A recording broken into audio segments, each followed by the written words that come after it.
திண்டுக்கல் மாவட்ட ஆட்சித்தலைவர் கவனத்திற்கு இப்போ பார்த்தீங்கன்னா இந்த இடத்துல திண்டுக்கல் மேற்கு தாலுகாவில் உள்ள ஆடலூர் மலைப்பகுதியில் இருக்க கிராம நிர்வாக அலுவலகம். இந்த அலுவலகத்தில் பார்த்தீங்கன்னா இஓ நம்ம பேர் கிடையாது, கிராம உதவியாளர் பேர் கிடையாது, அவங்க நம்பர் கிடையாது. அதே மாதிரி எந்த ஒரு ஆஃபீஸ்லையுமே ஆர்ஐ நம்பர் போடுவாங்க. வருவாய் ஆய்வாளர் நம்பர் இருக்கணும், வட்டாட்சியர் நம்பர் இருக்கணும், வருவாய் கோட்டாட்சியர் நம்பர் இருக்கணும்.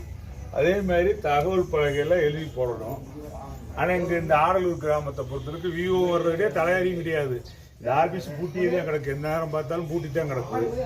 இது குறித்து ஏற்கனவே புகார் கொடுத்துருந்தோம், நடவடிக்கை இல்லை.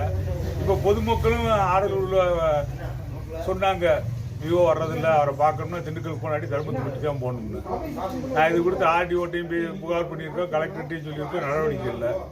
அதனால இன்னைக்கு பழையபடி ஆர்டிஓட்ட சொன்ன எழுதி போடுற சொல்லியிருந்தாரு.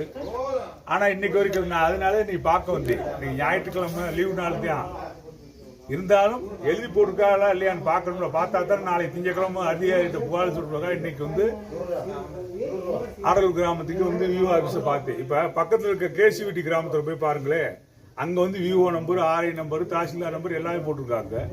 அந்த ஊருக்கு எல்லா தினசரி தலையாரி ஆபீஸ் திறக்கிறாரு, பூட்டி வைக்கிறாரு. ஏன் இந்த ஆடலூர் பத்திரம் வரமாட்டேன்றாங்க?